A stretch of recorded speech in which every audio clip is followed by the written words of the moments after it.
इस लेसन में हम बात करेंगे शेल्फ्स की कस्टमाइजेशन के ऊपर। हमने इससे पहले लेसन में कवर किया था शेल्फ्स के बारे में, जहाँ पे हमने एक कस्टम का शेल्फ था जो कि बिल्कुल एम्प्टी था, जिसपे हमने बात की थी कि हम इसको अपने हिसाब से कस्टमाइज करेंगे। अगर आप कस्टमाइज शेल्फ्स यूज करते हैं तो उसमें आपका काफी टाइम सेव होता है, आपको बार बार मेन्यू ब्राउज नहीं करने पड़ते। चलिए स्टार्ट करते हैं इसकी कस्टमाइजेशन की तरफ। हम उसी डमी सीन फाइल पे काम कर रहे हैं जिसमें हमने कैमरा एनिमेशन की थी। यहाँ पर हम सबसे पहले देखेंगे कि हमारा जो शेल्फ है वो एम्प्टी है। हम अपने वो टूल्स या वो ऑप्शंस हम यहाँ पे ऐड करेंगे जो हम सबसे ज़्यादा यूज़ करते हैं।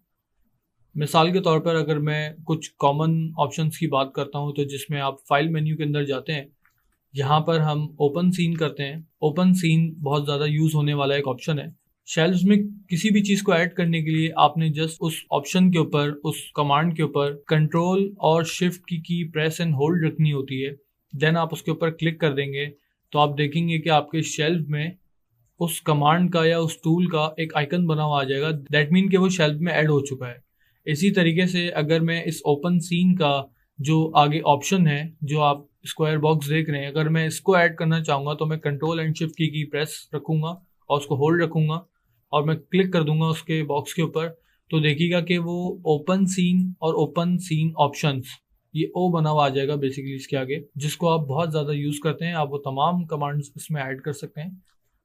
लेट्स से कि हम यहाँ पे ऐड करते हैं save scene as, import, export and then हम प्रोजेक्ट विंडो भी ऐड कर लेते हैं इसके अंदर। इसके अलावा अगर हम विंडोज़ की बात करें तो यहाँ पे हम आउटलाइनर बहुत ज़्यादा यूज़ करते हैं। देन मॉडिफाई के अंदर हम सेंटर पिवट यूज़ करते हैं। तो इस तरह आप अपने शेल्फ में मजीद कमांड्स ऐड कर सकते हैं। आप इसको सेव करवाएंगे, आप देखेंगे कि शेल्फ के बिल्कुल एक्सट्रीम लेफ्ट के ऊपर एक छोटा सा आइकन बना हुआ आ रहा है। अगर आप इसको क्लिक एंड होल्ड रखेंगे तो यहाँ पे आपके पास डिफरेंट ऑप्शंस आपको देखने को मिलेंगे, जिसमें शेल्फ एडिटर है, new shelf, delete shelf, load shelf, save all shelves. हम शेल्फ एडिटर को रिव्यू करते हैं। जैसे ही आप शेल्फ एडिटर को क्लिक करेंगे आपके सामने शेल्फ एडिटर ओपन हो जाएगा, जिसके अंदर आपके पास तमाम के तमाम शेल्फ्स आ रहे होंगे जो आपके लेफ्ट पे आ रहे हैं, और आपके राइट पे उस शेल्फ की जो आपने सेलेक्ट किया हुआ है, उस शेल्फ के अंदर जो कमांड्स ऐड हुई हुई हैं उन सब के नाम लिखे हुए आ रहे होंगे, जहाँ से आप इनके नाम, इनके आइकन्स चेंज कर सकते हैं। जैसे हमने ओपन सीन सबसे पहले ऐड किया था तो इसका जो ओपन सीन का लेबल है वो हम यहाँ से चेंज कर सकते हैं। लेट्स से कि OS लिखा हुआ है, अगर मैं इसको ओपन लिख देता हूँ कंप्लीट और सेव करवा देते हैं इसको, देखेंगे कि आप जो हमने शेल्फ एडिटर से रीनेम किया था इस आइकन को, वो यहाँ पे चेंज हो चुका है। अगेन हम शेल्फ एडिटर लेते हैं और हम यहाँ पे चेंज करते हैं, सेंटर पिवट को हम चेंज कर लेते हैं लेट्स से पिवट के नाम से, और इसका जो आइकन लेबल कलर है वो हम कोई रिच कलर पे दे देते हैं, या हम किसी भी कलर पे आप देके इसको टेस्ट कर सकते हैं।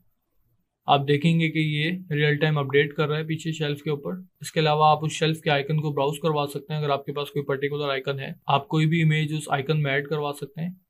टूल टिप आप अपनी मर्जी की ऐड कर सकते हैं कि जब हम माउस होवर करेंगे तो उसके ऊपर जो टूल टिप आएगी तो आप उसमें अपनी मर्जी से कोई भी टूल टिप ऐड कर सकते हैं। आइकन विथ आप इसको बता दें कि आपको उसकी आइकन विथ कितनी चाहिए, स्टैंडर्ड कस्टम दे दें। आप इसको पिक्सल्स बता दिए, ये 32 पिक्सल्स पे इस वक्त है, हम इसको यूजुअली ऑटोमेटिक पर ही रखते हैं। इसके अलावा आप बैकग्राउंड ट्रांसपेरेंसी सेट कर सकते हैं, लेबल बैकग्राउंड सेट कर सकते हैं कि अगर मैं लेबल बैकग्राउंड इसका ब्लैक नहीं चाह रहा और मैं चाह रहा हूँ किसी कलर में हो, तो मैं उस कलर को एडजस्ट करके मैं यहाँ पे इसको कस्टमाइज कर सकता हूँ। सेव ऑल शेल्फ्स करवा दें।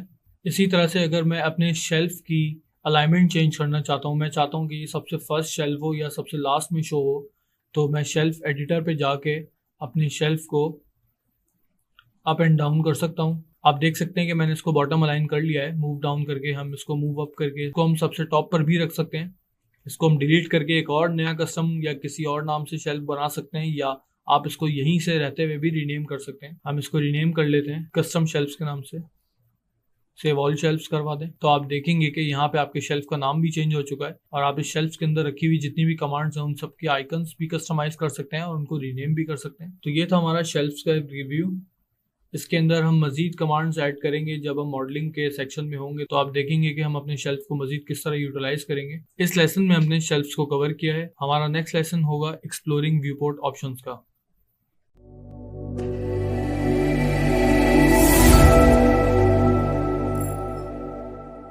आज का हमारा लेक्चर होगा एक्सप्लोरिंग व्यूपोर्ट ऑप्शंस। हमारे पास एक माया सीन फाइल मौजूद है जिसके ऊपर हम देखेंगे कि व्यूपोर्ट के ऑप्शंस किस तरह से काम करते हैं। स्टार्ट करते हैं व्यूपोर्ट से। आप देखेंगे कि ये जो लेफ्ट टॉप पे जो व्यू, शेडिंग, लाइटिंग, ये जो ऑप्शंस आ रहे हैं ये बेसिकली आपका व्यूपोर्ट है, ठीक है। और ये इसके ऑप्शंस हैं, ये हमारा व्यूपोर्ट है पूरा। व्यू के अंदर जाते हैं तो व्यू के अंदर सबसे पहले ऑप्शन है आपका सेलेक्ट कैमरा, क्योंकि इससे पहले भी हम बात कर चुके हैं कि हम व्यू पोर्ट को कैमरे के थ्रू व्यू करते हैं। विदाउट कैमरा हम व्यू पोर्ट व्यू नहीं कर सकते। तो इससे आप कैमरा सेलेक्ट कर सकते हैं और इससे आप कैमरे को अपना लॉक कर सकते हैं, यानी कि वो मूवेबल नहीं होगा। तो ये हमारे पास व्यू के ऑप्शन के अंदर अगर आप देखें तो मोस्टली ये सारे कैमरे से रिलेटेड ऑप्शन है जो कि हम किसी और लेक्चर में कवर करेंगे। इसके बाद आप आ जाएं शेडिंग के अंदर। यहाँ से हमें समझना ज़रूरी है, व्यूपोर्ट के ऑप्शंस यहाँ से यूजुअली स्टार्ट हो जाते हैं। हम अपनी डमी फाइल पे अगर देखते हैं तो हमें इस वक्त ये तमाम के तमाम ऑब्जेक्ट्स एक सिंगल शेड पे नज़र आ रहे हैं जो कि ग्रे का शेड है। और ग्रे के शेड के होने की वजह से समटाइम ऐसा होता है कि आपके तमाम ऑब्जेक्ट्स जो हैं एक एंगल पे आके आपको तमाम अपने ऑब्जेक्ट्स सेम शेड पे नज़र आना शुरू हो जाते हैं। तो उसके लिए हमारे पास चंद ऑप्शन है। सबसे पहले हम शेडिंग को देखते हैं कि शेडिंग क्या करता है। शेडिंग के अंदर अगर आप देखेंगे तो by default smooth shade all के ऊपर चेक लगा हुआ होगा। इसका मतलब ये है कि स्मूथ शेडिंग आपको शो करेगा व्यूपोर्ट के अंदर। ये इस वक्त स्मूथ शेडिंग कहलाती है। ये जो आप देख रहे हैं इस वक्त ये स्मूथ शेडिंग कहलाती है। इसके ऊपर अगर मैं वायर फ्रेम पर आता हूँ जिसके आगे इसकी शॉर्ट की भी लिखी हुई है, शॉर्ट की लिखी हुई है 4, न्यूमेरिक 4। वायर फ्रेम पे क्लिक करता हूँ तो देखें तमाम ऑब्जेक्ट्स मेरे वायर फ्रेम पर आ जाएंगे। ये वायर फ्रेम पॉलीगॉन के सेगमेंट्स को दिखाएगा कि कितने आपने सेगमेंट्स रखे हुए हैं। जब आप पॉलीगॉन क्रिएट कर रहे थे इससे पहले लेक्चर में जो हमने देखा था कि जो डिविजन्स में जो आपको बता रहा था, या जो वाई डिविजन्स और एक्स डिवीजन की जो हम बात कर रहे थे, ये पॉलीगॉन प्रिमिटिव्स के वो डिविजन्स हैं जो कि हम क्रिएट करते हुए सेट कर रहे थे। तो वायर फ्रेम मोड के अंदर वो तमाम इंफॉर्मेशन विजिबल हो जाती है पॉलीगॉन्स की, जो आप उसके पॉली काउंट को कह सकते हैं। उसके नीचे स्मूथ शेड ऑल, जिसपे इससे पहले हमारा ऑलरेडी व्यू पोर्ट मौजूद था, जो कि by default smooth shade all पे होती है। स्मूथ शेड सेलेक्टेड आइटम्स, ठीक है। ये एक ऐसा ऑप्शन है कि इसमें आपका जो सीन है वो बाय डिफ़ॉल्ट वायर फ्रेम पे कन्वर्ट हो जाएगा, बट आप जिस ऑब्जेक्ट को सेलेक्ट करेंगे वो ऑब्जेक्ट जो है स्मूथ शेड पे कन्वर्ट होकर आपको व्यू हो जाएगा, ठीक है। अगर मल्टीपल ऑब्जेक्ट्स आपको देखने हैं तो आप मल्टीपल ऑब्जेक्ट्स शिफ्ट प्रेस करके चेक कर सकते हैं, वो सारे के सारे स्मूथ शेड पे कन्वर्ट होते चले जाएंगे। जैसे ही आप किसी ऑब्जेक्ट को डीसेलेक्ट करेंगे कंट्रोल प्रेस करके तो वो ऑब्जेक्ट वापस से अपनी उसी मोड में चले जाएगा जिस मोड पे आपने अपनी व्यू पोर्ट को सेट कर रखा है। फ्लैट शेड ऑल पे सेट करते हैं तो फ्लैट शेड ऑल बेसिकली क्या करता है कि वो सीन के अंदर से शेडिंग रिमूव कर देता है, ठीक है। स्मूथ शेड ऑल और फ्लैट शेड ऑल में आप डिफरेंस देख सकते हैं।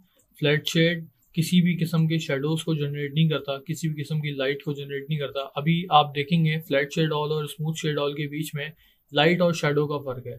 फ्लैट शेड सेलेक्टेड आइटम्स का मतलब एग्जैक्टली उसी तरह काम करेगा जैसे स्मूथ शेड सेलेक्टेड आइटम्स करता है, कि मैं जिस ऑब्जेक्ट को सेलेक्ट करूँगा वो फ्लैट शेड में कन्वर्ट हो जाएगा, या वो आपको फ्लैट शेड में कन्वर्ट होके व्यू पोर्ट पे विजिबल हो जाएगा। उसके बाद हम बाउंडिंग बॉक्स पे क्लिक करते हैं तो बाउंडिंग बॉक्स क्या करता है कि आपका जो ऑब्जेक्ट है उसकी हाइट और विड्थ को लेके एक बॉक्स सेलेक्ट कर देगा और उसको एज अ बॉक्स आपके व्यू पोर्ट में डिस्प्ले कर देगा, ठीक है। बाउंडिंग बॉक्स में अगर हम इसकी बात करते हैं कि ये जो एक ऑब्जेक्ट था, इसकी जो हाइट है और इसकी जो विड्थ है उसकी मेजरमेंट के साथ ये बाउंडिंग बॉक्स आपको डिस्प्ले हो जाएगा स्क्रीन के ऊपर, ठीक है। यूज डिफॉल्ट मटेरियल, हम इसको आगे शेडिंग में कवर करेंगे। वायर फ्रेम ऑन शेडेड देख लेते हैं ये क्या काम करता है। वायर फ्रेम ऑन शेडेड के आगे देखें उसकी शॉर्ट की भी मेंशन है ऑल्ट 5। अगर मैं इसको क्लिक करता हूँ तो ये मेरे शेडिंग वाले मोड के ऊपर वायर फ्रेम ड्रॉ करके आपको विजिबल कर देगा स्क्रीन स्पेस पे। जैसा कि आप देख सकते हैं कि इस वक्त wire frame on shaded option on है, ठीक है, और ये परमानेंट ऑन रहता है। इसके बाद आ जाते हैं एक्सरे के ऊपर। एक्सरे से आपका जो ऑब्जेक्ट है वो ओपेक या थोड़ा सा ट्रांसपेरेंट हो जाएगा, ठीक है। एक्सरे जॉइंट्स आपका एनिमेशन में डेफिनेटली ये जो जॉइंट्स हैं और जो एक्टिव कंपोनेंट्स हैं ये आपके एनिमेशन और रिगिंग में काम आते हैं। बाकी जो ऑप्शंस आपको नज़र आ रहे हैं बैकफेस कलिंग और smooth wire frame hardware texturing, ये हम वक्तन फ़वक्तन ज़रूरत पड़ने पे हम इसको एक्सप्लोर करेंगे, क्योंकि ये कुछ ऐसी चीज़ें हैं जो कि हमें आगे कुछ पर्टिकुलर सेगमेंट में हमें नीड इसकी होती है, तो हम इसको इंशाल्लाह आगे कवर करेंगे। लाइटिंग का जो टैब है ये हम लाइट में कवर करेंगे। शो पे आ जाते हैं। शो के अंदर आप देख रहे हैं, जैसे मैं इसको टेयर ऑफ करता हूँ तो टेयर ऑफ करने के बाद यहाँ पे बहुत सारे चेक बॉक्सेस हैं, उनके आगे उनकी डिस्क्रिप्शन लिखी हुई है कि चेक बॉक्स किस पर्पज़ के लिए है। तो होता क्या है कि हमारे माया सीन के अंदर डिफरेंट किस्म के ऑब्जेक्ट्स मौजूद होते हैं, जिसमें नर्व्स होती हैं यानी कि कर्व्स होते हैं, कंट्रोलर्स होते हैं, पॉलीगॉन्स होते हैं, इसी तरह लाइट्स हैं, प्लेन्स हैं, कैमराज हैं, जॉइंट्स हैं, या फर्दर आप देख सकते हैं नीचे तक कैशे वगैरह या स्ट्रोक वगैरह। तो हमें बेसिकली समटाइम ये होता है कि अगर हमारी सीन फाइल बहुत हैवी होती है, कोई बहुत ज़्यादा कॉम्प्लेक्स होती है सीन फाइल, तो उसमें हमें कुछ पर्टिकुलर पॉलीगॉन्स को देखना होता है। तो यहाँ से हम फिल्टर करते हैं बेसिकली कि शो में जाके हम पहले तो नन कर देते हैं कि हमें फ़िलहाल व्यू पोर्ट पे कुछ नहीं नज़र आना चाहिए, हम सब कुछ हाइड कर देते हैं। फिर अगर हमें सिर्फ पॉलीगॉन्स चाहिए होते हैं तो हम सिर्फ पॉलीगॉन पे चेक लगाते हैं। तो होता क्या है कि जितना भी आपका बड़ा सीन है, चाहे वो पूरा मेगा सिटी हो या एक छोटा सा किसी का रूम हो, तो उसके अंदर से जहाँ जहाँ पॉलीगॉन्स होंगे या जहाँ जहाँ पॉलीगॉन का मैच होगा, पॉलीगॉन प्रिमिटिव्स होंगे, सिर्फ वो डिस्प्ले कर देगा आपके व्यू पोर्ट के ऊपर। बाकी सब कुछ आपके व्यू पोर्ट से हाइड कर देगा, आपकी एक्चुअल फाइल में मौजूद रहेगा। ठीक है। इसी तरह से अगर मैं लाइट्स हैं, मैं आपको समझाने के लिए फ़िलहाल बता देता हूँ। हम एक तो लाइट्स क्रिएट कर लेते हैं। एक हम डायरेक्शन लाइट ले लेते हैं। ठीक है। और देखें, इस वक्त जो मैंने लाइट ऐड की है आपको नज़र नहीं आ रही व्यू पोर्ट पे। उसकी रीज़न ये है कि मैंने शो के अंदर से लाइट को अनचेक कर रखा है। जैसे ही मैं इसको चेक करता हूँ मेरी लाइट यहाँ विजिबल हो जाएगी। इसी तरह से मैं अगर कोई एरिया लाइट लगाता हूँ, ठीक है, तो वो भी आपकी विजिबल हो जाएगी। ठीक है। और इसी तरह से अगर मैं एक कर्व ऐड कर देता हूँ सिंपल सा, तो देखें वो भी शो नहीं हो रहा क्योंकि मैंने यहाँ से शो के अंदर से कर्व्स को ऑफ किया हुआ है। जैसे ही मैं कर्व्स को इनेबल करता हूँ, आपके पास व्यू पोर्ट के अंदर ही कर्व्स इनेबल हो जाएंगे। तो ये बेसिकली शो का जो मेन्यू है इतना बड़ा, ये भी आपको टाइम बाय टाइम यूज़ करने से आपको प्रैक्टिस होगी इसकी। जो भी चीज़ आपको व्यू पोर्ट से फॉर अ टाइम बीइंग आपको डिस्प्ले नहीं चाहिए, किसी वजह से आपको आपकी फ़ाइल हैवी हो रही है, तो हम यहाँ पे शो की मदद से अपनी चीज़ों को सॉर्ट आउट करते हैं और उनको सेलेक्ट करते हैं ताकि आपका काम फोकस हो और आपके काम में आसानी हो। अब यहाँ से कुछ ऑप्शन हैं हमारे पास कैमरे के। हम कैमरे के ऑप्शन छोड़ के फिर हम आगे चलते हैं। जो हमारे व्यू पोर्ट के ऑप्शन हैं हम उनको कवर करते हैं। अगेन वही ऑप्शन है वायर फ्रेम का, कि अगर मुझे शेडिंग से जाके वायर फ्रेम को नहीं करना या मैं वहाँ से फेमिलियर नहीं हूँ, तो आप क्विक एक्सेस जो बटन हैं यहाँ पे, वो आपके पास सामने एक छोटी सी टूल बार है। ये आपकी वायर फ्रेम है, ये आपकी स्मूथ शेड ऑल है, ये आपकी यूज डिफॉल्ट मटेरियल है। अगेन ये हम हाइपर शेड में करेंगे। ये आपका वायर फ्रेम ऑन शेडेड, ठीक है। ये आपका टेक्सचर्ड, ये स्क्रीन स्पेस एम्बिएंट ऑक्लूजन। इसके बाद जो ऑप्शन है वो मोशन ब्लर का है। Then again multi sample anti aliasing, then फिर आइसोलेट सेलेक्ट। ये बहुत इंपॉर्टेंट एक टूल है। अगर हमारे पास मल्टीपल ऑब्जेक्ट्स हैं, और आप वो ऑब्जेक्ट किसी भी ऑब्जेक्ट के साथ बहुत ज़्यादा इंटरेक्ट हुए हुए हैं और हमें वहाँ पे कोई भी काम करने में मुश्किल हो रही है, तो हम क्या करते हैं कि हम अपनी स्क्रीन के अंदर या हम अपने स्क्रीन स्पेस पे उस ऑब्जेक्ट को आइसोलेट कर लेते हैं। ठीक है। अब लेट सपोज कि अगर ये ऑब्जेक्ट इतना कंजेस्टेड होगा और मुझे नहीं पता कि इसके बैक साइड पे क्या है और मुझे वहाँ पे पॉलीगॉन में कोई काम करना है, कोई मॉडलिंग का काम करना है, तो हम क्या करते हैं कि हम इस ऑप्शन को यूज़ करते हैं। जैसे ही आप अपने ऑब्जेक्ट को सेलेक्ट करने के बाद यहाँ से इसको आइसोलेट करेंगे, तो देखें कि आइसोलेट का मतलब ये होगा कि उसने उस ऑब्जेक्ट को व्यू पोर्ट के अंदर आइसोलेट कर दिया और तमाम बाकी दूसरे ऑब्जेक्ट्स को हाइड कर दिया। अब आप इस ऑब्जेक्ट के ऊपर शेडिंग कर सकते हैं, लाइटिंग कर सकते हैं, इवन एनिमेशन के लिए आप यूज़ कर सकते हैं। तो ये बहुत इंपॉर्टेंट एक छोटा सा टूल है। इसके आगे चलते हैं हम। एक्सरे, अगेन वही ऑप्शन है जो हमने यहाँ पे शेडिंग के अंदर कवर किया था। ठीक है। वही क्विक एक्सेस, कुछ ऑप्शंस को क्विक एक्सेस टूल बार के तौर पे एक सामने दे दिया आपको, व्यू पोर्ट के सामने बिल्कुल। और ये जो हमारा ऑप्शन है नेक्स्ट, ये है एक्सरे एक्टिव कंपोनेंट, उसके बाद एक्सरे जॉइंट्स। ठीक है। उसके बाद आप देख रहे होंगे ये दो छोटे छोटे ऑप्शन हैं। इसके अंदर एक ऑप्शन है आपका एक्सपोजर और अगला है ऑप्शन आपका गैमा। ठीक है। एक्सपोजर क्या काम करता है? एक्सपोजर ये करता है कि आपकी ओवरऑल जो सीन के अंदर जो लाइट होगी उसको पुश कर देगा। ठीक है, अगर मैं इसको बढ़ा देता हूँ, एक्सपोजर 1 कर देता हूँ, तो देखेंगे थोड़ा सा मेरा जो व्यू पोर्ट है ये ब्राइट हो गया। और इसको मैं मज़ीद अगर हार्श करना चाह रहा हूँ तो मैं इसको पुश कर सकता हूँ। इसकी जो एक वैल्यू है, सर्टन वैल्यू के बाद आके ये ब्लीच होना शुरू हो जाएगा और फिर हमारा जो व्यू पोर्ट है वो एक तरीके से यूज़लेस हो जाएगा। लेकिन इसकी कुछ वैल्यूज़ होती हैं, उसके अंदर रह के काम किया जाता है। फॉर एग्ज़ाम्पल हम इसको फ़िलहाल अगर आप मॉडलिंग का काम कर रहे हैं तो आप इसको 1 पे रख के कर सकते हैं, लेकिन रिकमेंडेड नहीं है इसको यूज़ करना। यहाँ से हम इसको डिफ़ॉल्ट पे ही छोड़ देते हैं। डिफ़ॉल्ट पे करने के लिए आप इसको सिंपल ये जो इसका आइकन है, इस आइकॉन पे अगर आप क्लिक कर दें तो ये डिफ़ॉल्ट हो जाएगा। इसी तरीके से ये जो आपका गैमा है, गैमा को भी हम यहाँ से बिल्कुल भी नहीं छेड़ेंगे। गैमा ओवरऑल जो फाइल का गैमा होता है वो बढ़ा देगा। हम इसको रीसेट कर देते हैं, डिफ़ॉल्ट कर देते हैं। ठीक है, इसके बाद अगर आप देखेंगे कि एक ऑन का बटन है और एक sRGB गैमा है। ये ऑन क्या करता है, हम गैमा के बगैर काम नहीं करते। गैमा हमारा जो होना चाहिए वो 2.2 होना चाहिए। ठीक है, गैमा की जो वैल्यू है वो यहाँ पे बेसिकली टूगल स्विच है उसका। अगर हम गैमा यहाँ ऑफ कर देते हैं तो इस वक्त इसका गैमा 1 हो जाएगा, और अगर मैं इसको गैमा ऑन कर देता हूँ तो ये 2.2 की वैल्यू पे हमें डिस्प्ले दे रहा होगा।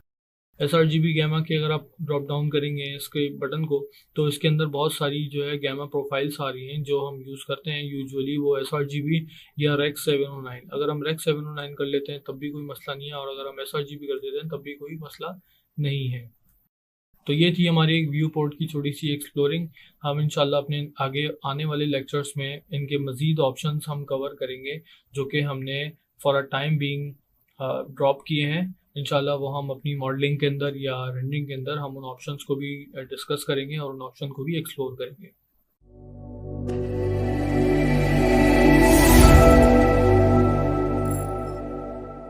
आज का हमारा लेसन है selection modes and selection sets के ऊपर। सिलेक्शन मोड्स क्या होते हैं कि हमें अपने सीन फाइल के अंदर डिफरेंट ऑब्जेक्ट सेलेक्ट करने हैं। मल्टी सिलेक्शन भी हो सकती है उसके अंदर, सिंगल सिलेक्शन भी हो सकती है उसके अंदर। सिलेक्शन मोड्स के अंदर कुछ बेसिक्स तो ये होते हैं कि हम ड्रैग करके सेलेक्ट करते हैं। ठीक है, और एक सिलेक्शन ये होती है कि हम ऑब्जेक्ट्स को सेलेक्ट करते हैं शिफ्ट प्रेस करके, और कंट्रोल शिफ्ट प्रेस अगर होल्ड रखेंगे तो ये मोड एडिशन की तरफ चले जाएगा। हम इसको क्लिक एंड ड्रैग करते रहेंगे, ये मज़ीद उस सिलेक्शन के अंदर जितने भी ऑब्जेक्ट्स आते रहेंगे उन सबको सेलेक्ट करता रहेगा। अगर हमें किसी ऑब्जेक्ट को सिलेक्शन में से रिमूव करना है तो हम कंट्रोल प्रेस करेंगे और उस ऑब्जेक्ट को रिमूव कर देंगे सिलेक्शन के अंदर से। कंट्रोल प्रेस करके अगर हम सिंगल क्लिक करते रहेंगे तब भी वो उस सिलेक्शन में से उस ऑब्जेक्ट को रिमूव करता रहेगा। इसके अलावा अगर आप देखेंगे कि आपका जो सिलेक्शन टूल है, सेलेक्ट टूल, उसके नीचे आप देखेंगे लासो टूल है। हम इसको क्लिक करते हैं तो हमारे पास एक लासो टूल आ जाएगा, और इसको हम ड्रैग करके अपने ऑब्जेक्ट के अराउंड ड्रॉ करेंगे सिलेक्शन, और देन हम सिलेक्शन क्रिएट कर सकते हैं। लासो टूल के ऊपर आप डबल क्लिक करते हैं तो इसकी टूल सेटिंग ओपन हो जाती है। उसके अंदर आप देखेंगे सबसे ऊपर है ड्रॉ स्टाइल, जो कि ओपन और क्लोज के अंदर दो आपके पास सिलेक्शंस हैं। कंपोनेंट सिलेक्शन में एक्यूरेट और फास्ट है।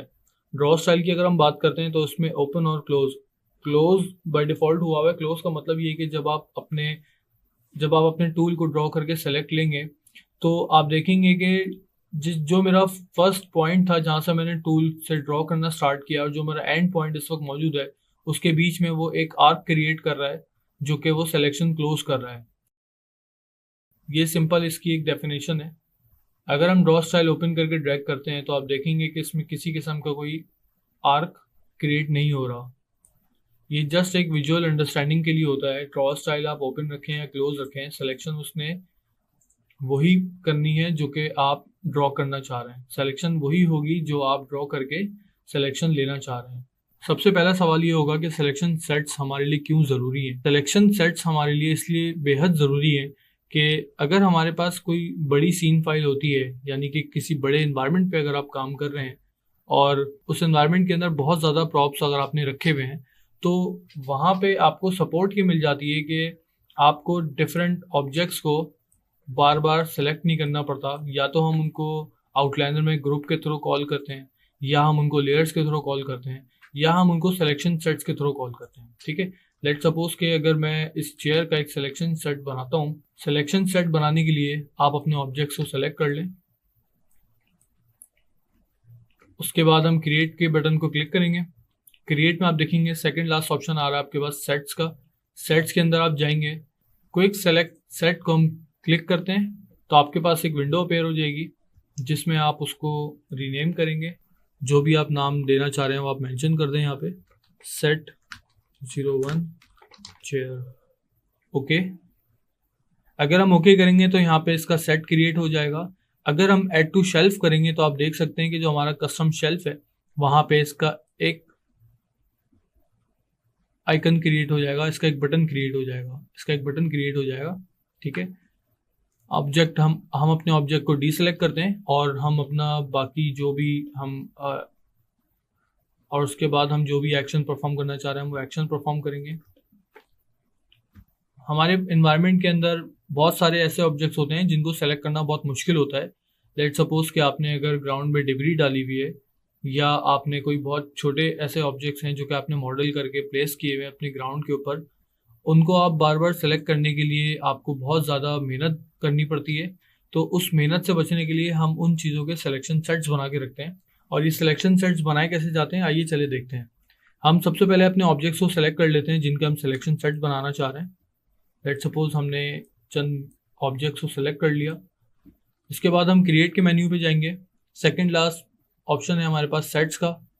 सेट्स के अंदर हम देखते हैं हमारे पास 3 ऑप्शन आ रहे हैं, सेट, पार्टीशन और क्विक सेलेक्ट सेट। हम क्विक सेलेक्ट सेट पे क्लिक करते हैं। आप देखेंगे कि क्विक सेलेक्ट सेट की विंडो ओपन हो गई है और हम यहाँ पे इसको रीनेम करते हैं चेयर 01। हम इसको ओके कर देंगे तो अब ये एक सिलेक्शन सेट्स क्रिएट कर देगा। तो ये सिलेक्शन सेट क्रिएट हो चुका है और अपने सिलेक्शन सेट को रिकॉल करने के लिए हम सेलेक्ट में जाएंगे।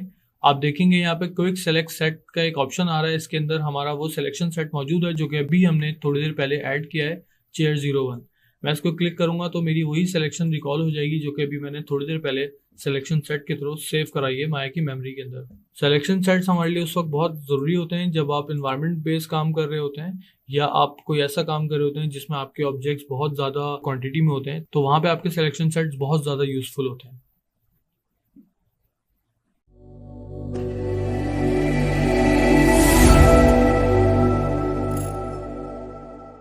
3D मॉडलिंग हमारी सबसे पहली स्टेज होती है किसी भी 3D एसेट के बनाने के लिए। जब आप अपना ऑब्जेक्ट सेलेक्ट कर चुके हो तो आपको सबसे पहले उस ऑब्जेक्ट के ऊपर थोड़ी सी रिसर्च करनी होती है जिसमें उस ऑब्जेक्ट की मुख्तलिफ तस्वीर हो सकती हैं और मजीद ये कि उस ऑब्जेक्ट के हर हिस्से के फंक्शन की डिटेल हो सकती है। मॉडलिंग स्टार्ट करने के लिए ब्लूप्रिंट्स का होना जरूरी होता है क्योंकि इससे आपको उस ऑब्जेक्ट की डायमेंशंस का मालूम हो जाता है। ब्लूप्रिंट कुछ इस तरह से हो सकता है, जैसा कि आप देख सकते हैं इस वक्त मेरे पास 2 अलग अलग किस्म के ब्लूप्रिंट्स मौजूद हैं। ब्लूप्रिंट्स का असल मकसद ये होता है कि आपको उस ऑब्जेक्ट की डायमेंशंस का मालूम हो जाए ताकि 3D मॉडल करते वक्त आपको डायमेंशंस के ऊपर किसी किस्म की कोई कंफ्यूजन ना हो। यानी कि आपके पास उसकी हाइट, विड्थ और डेप्थ एटलीस्ट ये तो आपको मालूम होने चाहिए, या उसका शेप आपको पता होना चाहिए कि उसका शेप किस तरह का है। चलें आगे बढ़ते हैं और देखते हैं कि किस तरह से हम माया में ब्लूप्रिंट्स को इम्पोर्ट करवा के अपने मॉडल को स्टार्ट कर सकते हैं। सबसे पहले आप अपने कॉर्ड व्यू पोर्ट पे आ जाएं और उसके बाद आप देखें कि जिस ब्लूप्रिंट को आपको कॉल करवाना है उसकी जो डायमेंशंस हैं वो आपके पास कितनी मौजूद हैं। लेट सपोज हमारे पास इस वक्त यहाँ पे इस ब्लूप्रिंट की राइट, बॉटम, फ्रंट, टॉप और लेफ्ट मौजूद है, ठीक है।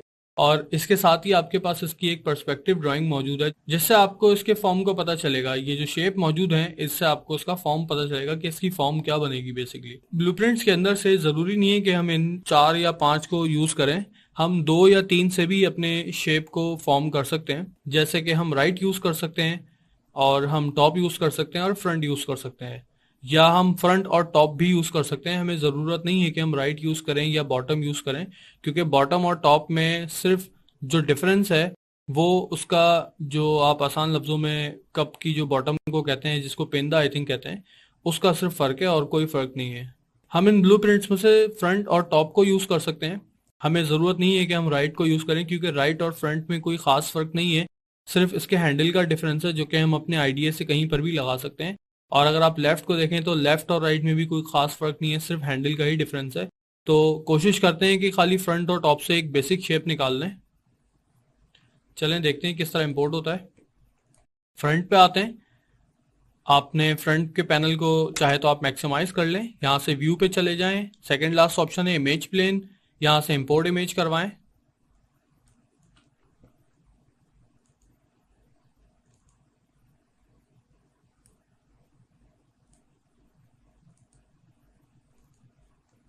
Okay,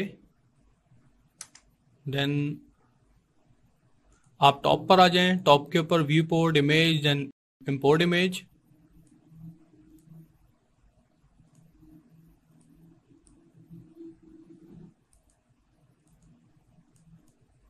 open.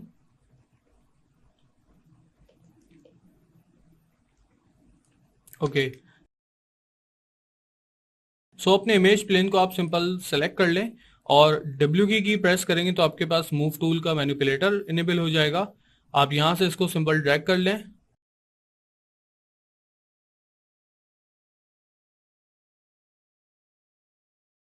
और जो भी आप डायग्राम इस इमेज प्लेन के अंदर से सेलेक्ट करना चाह रहे हैं उसको कोशिश करेंगे बिल्कुल सेंटर में उसको रखें अपने ग्रिड के ऊपर। यहाँ पे अगर मैंने फ्रंट को कॉल किया है तो मैं कोशिश करूंगा कि मैं फ्रंट को बिल्कुल सेंटर में रखूं। उसके बाद हमें सिंपल सिर्फ करना ही है कि आप जब पर्सपेक्टिव में अपने देखेंगे तो आप देखिएगा कि जो फ्रंट है और जो जो टॉप था उसका जो साइज होगा वो आपका सेम होना चाहिए और पोजीशन भी उसकी सेम होनी चाहिए। मैं अगर इसको ट्रांसलेट करके देखता हूँ वाई के अंदर तो आप देखेंगे कि थोड़ा सा डिफरेंस है। मैं इसकी आउटर जो कर्व है इसको मैं मैच कर लूंगा, खाली स्लाइडली से आपको उसको मैच करना पड़ेगा। देन अगेन आप इसको नीचे ड्रॉप कर दें और आप यहाँ से जस्ट एक सिलेंडर आप क्रिएट करें। पॉली मॉडल से आप चले जाएं, एक सिलेंडर क्रिएट कर लें। आप क्लिक करेंगे सिलेंडर को चैनल बॉक्स के अंदर से तो आपको उसकी वैल्यूज सामने आ जाएंगी। यहाँ से आप इसका रेडियस कम कर दें।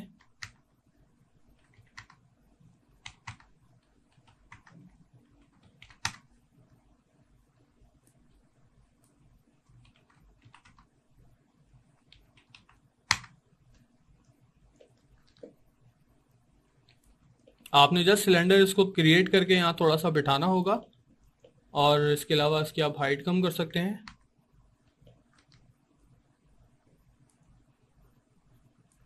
अब आप अपने कॉर्ड व्यू पोर्ट पे अगेन शिफ्ट हो जाएं।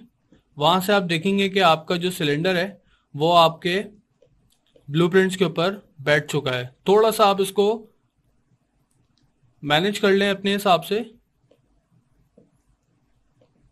ठीक है। ब्लूप्रिंट का सबसे बड़ा फायदा यही है कि आप जब मॉडल करना चाह रहे हैं उसकी आपको एक्यूरेट डायमेंशन जब मिल जाती हैं तो आपका जो मॉडल होता है वो एक्यूरेट निकलता है। चलें इसका एक हैंडल भी बना लेते हैं।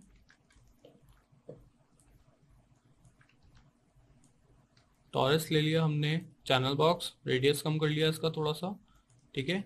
इसको हम रोटेट कर लेंगे, press E for rotate tool, move कर लेंगे थोड़ा सा, ठीक है। इसका सेक्शन रेडियस कम कर लेंगे।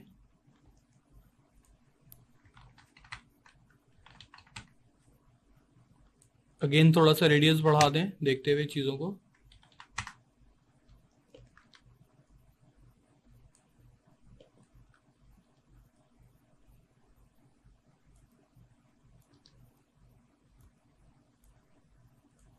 स्लाइडली सा कम कर लें।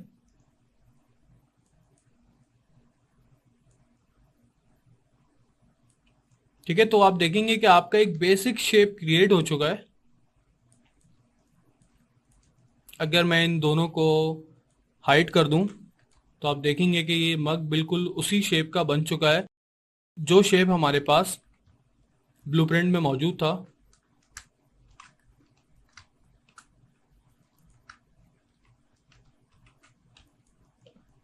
तो आप देख सकते हैं कि ब्लूप्रिंट से हमें कितनी हेल्प हुई इस वक्त। अगर हम ये अपने अंदाजे से बनाते तो शायद हमारा इसका स्केल आउट हो जाता या हमारा कप का साइज बड़ा हो जाता। तो ब्लूप्रिंट से आपको ये फायदा होता है कि आपकी जो एक्चुअल डायमेंशंस होती हैं एक्स वाई और जी वो एक्यूरेट बनती हैं। तो हम इसीलिए हमेशा अपनी मॉडलिंग में कोशिश करते हैं कि ब्लूप्रिंट्स यूज करें। अगर ब्लूप्रिंट्स ना हो तो हम कोशिश करते हैं कि हमारे पास रेफरेंस इमेज मौजूद हो। इस लेक्चर में हमने देखा कि ब्लूप्रिंट किस तरह से हम इस्तेमाल कर सकते हैं माया के अंदर और ब्लूप्रिंट के थ्रू हमें क्या फायदा होता है। नेक्स्ट लेक्चर में हम देखेंगे कि हम अपने मॉडल की ब्लॉकिंग किस तरह से कर सकते हैं।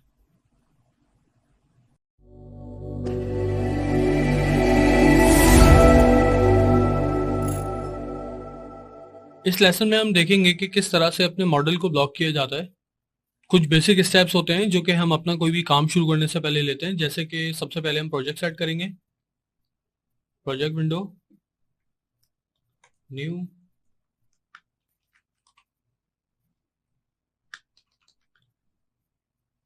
जो भी नाम आपको अपने प्रोजेक्ट का देना है वो आप यहाँ पे लिखें, लोकेशन अपनी डाल दें इसमें और एक्सेप्ट।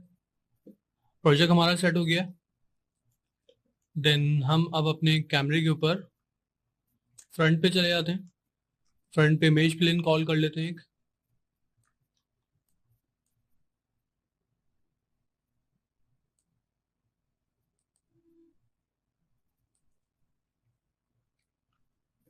इमेज प्लेन थोड़ा सा एडजस्ट कर लें, पर्सपेक्टिव में आ जाए। ठीक है, ये ब्लूप्रिंट तो नहीं है, बट ये कि हमने एक रेफरेंस इमेज ली है और हम इसके ऊपर थोड़ा सा काम करेंगे। ठीक है,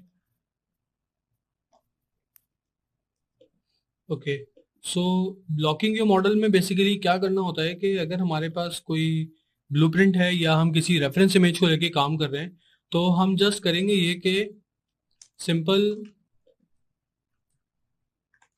जो भी हमें इसके अंदर चीज़ें नज़र आ रही हैं, जैसे लेट से कि अगर मैं ये बात करता हूँ आपसे, जैसे ये एक वुडन पार्ट है और ये वाला एक वुडन पार्ट है, ये एक वुडन पार्ट है,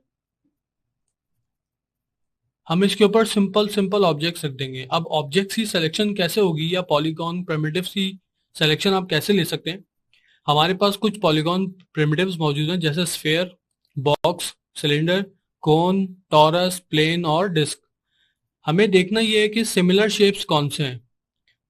मिसाल के तौर पर अगर ये गेट है और इस गेट के साथ एक ट्यूब लटकी हुई है बाहर जो हैंग हुई हुई है, ये जो शेप है ये सिमिलर शेप हमारा होगा टॉरस का, तो हम एक टॉरस क्रिएट करेंगे। ठीक है, और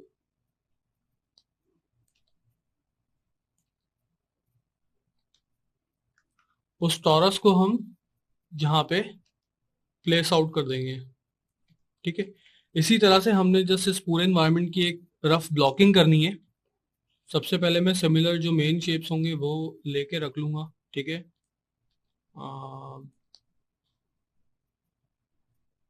अब अगर ये इमेज है जिसका जो कैमरा एंगल है वो पर्सपेक्टिव कैमरा एंगल है, ये बिल्कुल फ्रंट नहीं है, बिल्कुल राइट नहीं है, तो इसके अंदर हम थोड़ा सा अंदाजे से चलेंगे। जैसे मैं 4 प्रेस करके वाई फ्रेम में देख लूंगा ताकि मुझे स्केलिंग करने में आसानी हो।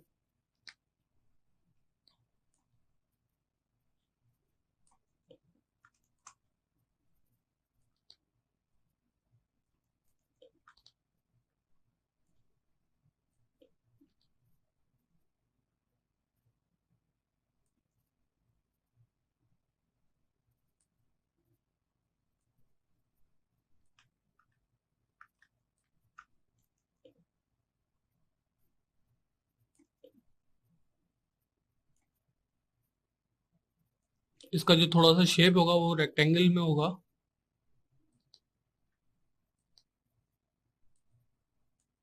ठीक है, इसी तरह से मैं एक और क्यूब लेके रखूंगा।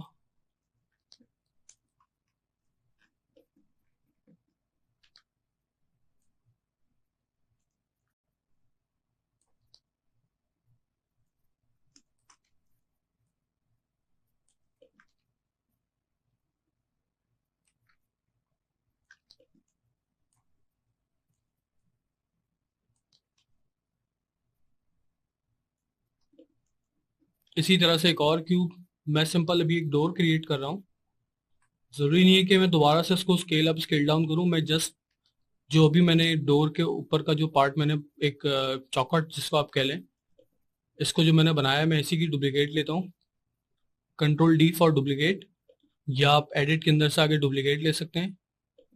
डुप्लीकेट ले ली। अगर आपको देखने में कोई कंफ्यूजन हो रही है कि पॉलीगॉन्स या पॉलीगॉन प्रिमिटिव्स या आपकी जो ज्योमेट्री है सीन की उसको देखने में कोई इशू हो रहा है, तो आप यहाँ से वाई फ्रेम ऑन शेडेड कर लें ताकि आपको हर चीज़ प्रॉपर विजिबल रहे। इसको रोटेट कर लें।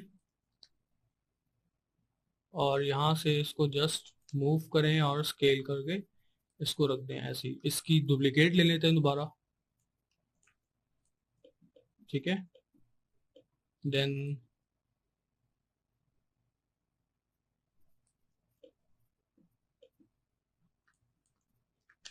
एक और डुप्लीकेट लेके रख लेते हैं यहाँ पे,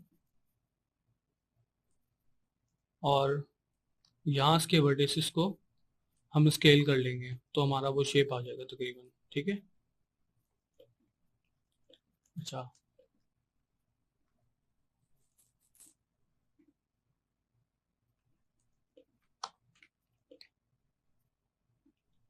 अब हम देखेंगे कि जो इसका रूफ टॉप वाला पार्ट है, जो कि रेड कलर की जो ब्रिक्स लगी हुई है काइंड ऑफ, ये हम कैसे बना सकते हैं। इसका जो शेप है वो सिमिलर है प्लेन के, तो हम एक प्लेन ले लेते हैं,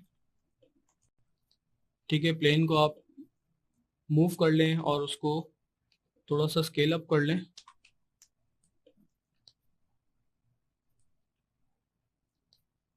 हमने जस्ट करना ये है कि जितनी भी चीज़ आपको नजर आ रही है जो कि आप सॉलिड शेप्स सिर्फ बिठा सकते हैं, हमने सिर्फ अभी शेप्स बिठाने हैं इसमें।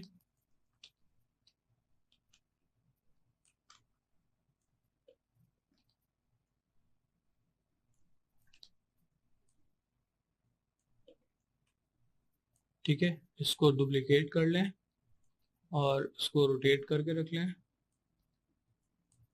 ठीक है। 4 प्रेस करें अगेन, आप देखें कि इसमें क्या मजीद चीज़ होगी। ओके, तो इसके अंदर ये वुड का जो एक प्लैंक लगा हुआ है, ये हमने बनाना है।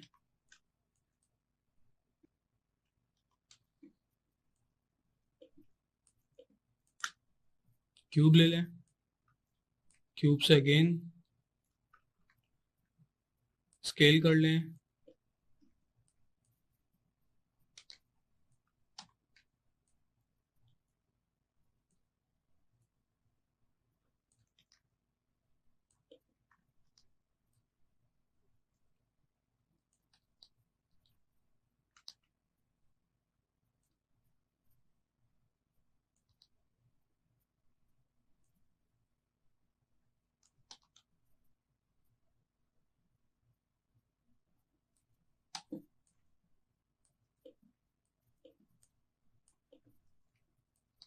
टॉरस को मूव करके लगा दें यहाँ पे, ताकि हम अगेन के हम सिर्फ अभी ये काम कर रहे हैं कि जो हमारे शेप्स सिमिलर हैं, हम उन शेप्स को सिर्फ जगह पे प्लेस कर रहे हैं।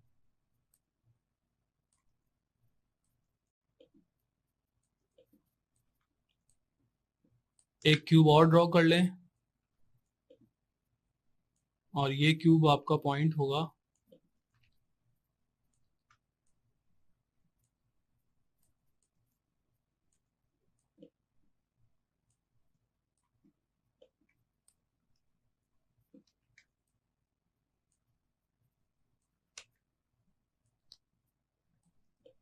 ठीक है, और विंडो देन क्रिएट कर लें।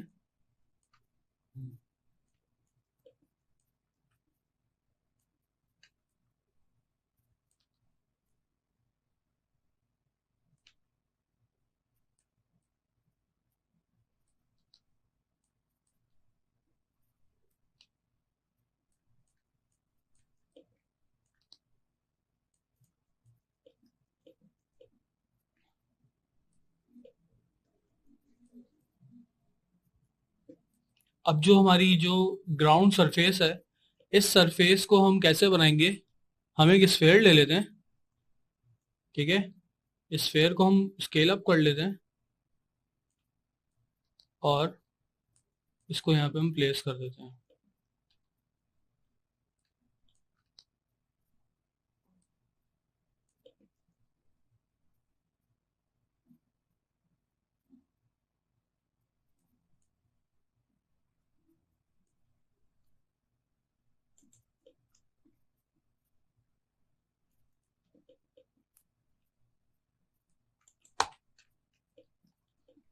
ठीक है, अब हम अपने कैमरे से चेक करते हैं, थोड़ा सा इसको एडजस्ट कर लेंगे। स्केल करना चाहें अब इसको स्केल कर लें मजीद।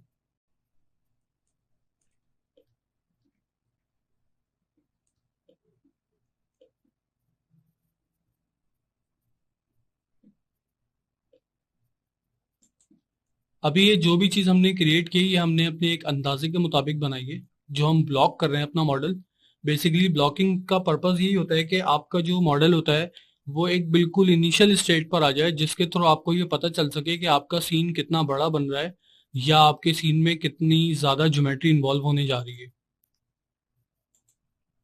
अब हम देखेंगे कि हमारे पास यहाँ मिसिंग एलिमेंट्स क्या हैं ताकि हम वो भी ब्लॉक में ऐड कर दें। जैसे हमारे पास यहाँ पे ये जो दो विंडो है, एक ये विंडो और एक ये विंडो, ये दो विंडोज हमारे पास मिस हैं, लाइक दिस वन और ये वाली। ठीक है, तो हम ट्राई करेंगे कि इन दो विंडोज को भी हम ऐड कर दें। अगेन पॉलीक्यूब, एडजस्ट कर लें इनको अपनी प्लेस के ऊपर।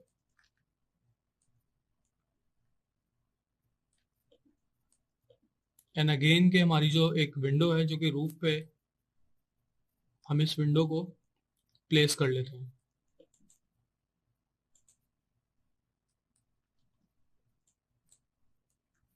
यही जो क्यूब हमने अभी नीचे लगाया है, इसी क्यूब के हम एक डुप्लीकेट ले लेंगे और हम फिलहाल इसको जस्ट एज इट इज ही प्लेस कर देते हैं।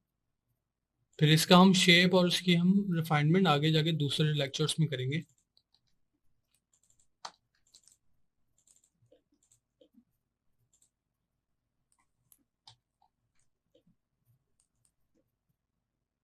एक क्यूब और ले लेते हैं, हमें इसकी बेस बनानी है और क्यूब को थोड़ा सा आप थिन कर दें, इसका स्केल बढ़ा दें।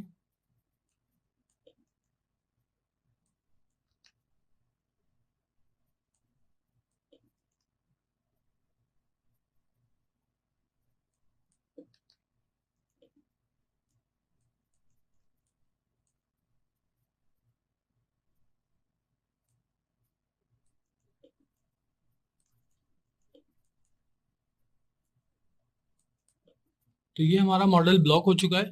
अब इसकी कुछ चीज़ें ऐसी हैं जो कि हम ब्लॉकिंग में छोड़ सकते हैं और वो हम रिफाइनमेंट के टाइम पे हम उसमें मजीद ऐड कर सकते हैं। मिसाल के तौर पे हमने जो अभी इस मॉडल या हमने जो भी इस ब्लॉक के अंदर जो छोड़ा है, वो हाउस का जो लेफ्ट वाला पार्ट है ये हमने भी ड्रॉप किया है। ठीक है, और ये जो छोटे छोटे प्रॉप्स हैं जिसमें ये पॉट्स रखे हुए हैं और ये एक पानी डालने के लिए जो एक बर्तन इस्तेमाल होता है, वो इसके नीचे एक टूल रखा हुआ है। और ये रूफ टॉप के ऊपर जो एक एंटीना लगा हुआ है और ये चिमनी है, हमने ये कुछ एलिमेंट्स हैं जो कि हम प्रॉप्स में ऐड करते हैं। हमने भी फिलहाल इनको ड्रॉप किया है और जैसे ये एक मेल बॉक्स है और जो फेंसेस हैं, ये हम टाइम बाय टाइम हम इसको मॉडल करते रहेंगे। हमारा ब्लॉक करने का जो मेन पर्पस होता है वो ये होता है कि आपके इन्वायरमेंट की बेस या आपका कोई भी मॉडल, लेट सपोज कि अगर आप एक कैरेक्टर बना रहे हैं या आप एक कोई व्हीकल बना रहे हैं, तो उसके लिए आपको सबसे पहले उसकी बेस बनानी होती है कि जिसके ऊपर उसकी मजीद चीजें मॉडल होती हैं। मिसाल है कि अगर मैं इन्वायरमेंट बना रहा हूँ तो मुझे इसकी जो बेस होगी वो बनानी है। जैसे इसकी जो बेस है वो उसका ग्राउंड है जिसके ऊपर वो घर को बनना है, और उस घर या हाउस या बिल्डिंग की जो एक मेन स्ट्रक्चर है, ये चीजें बेसिकली बनाने का मकसद ये होता है कि आप जब ये चीजें आपकी फाइनल होंगी साइज के अंदर, प्रोपोर्शंस के अंदर या वॉट एवर स्केलिंग में अगर टोटल ओवरऑल बात करता हूँ, तो इस स्केलिंग के फाइनल होने के बाद आप इसकी छोटी छोटी जो चीजें हैं वो आप ब्लॉक करके लगाएंगे या वो आप डायरेक्ट मॉडल कर लेंगे। तो आपका जो इन्वायरमेंट है या जो भी आप बनाना चाह रहे हैं मॉडलिंग के अंदर, वो आपकी चीज प्रॉपर शेप आउट होगी। अदरवाइज बहुत ज्यादा चांसेस होते हैं उस चीज के कि वो शेप उसका डिस्टॉर्ट हो जाएगा। तो इस लेक्चर में हमने देखा कि किस तरह से हम अपने मॉडल को रिफाइन कर सकते हैं। जस्ट हमने पॉलीगॉन प्रिमिटिव्स को प्लेस किया है, स्केल किया है, रोटेट किया है और हमने एक अपना मॉडल जो है वो ब्लॉक कर लिया है। नेक्स्ट लेक्चर में हम देखेंगे कि प्रोपोर्शंस और स्केलिंग क्या होते हैं और वो कितने इंपॉर्टेंट होते हैं किसी भी मॉडल के लिए।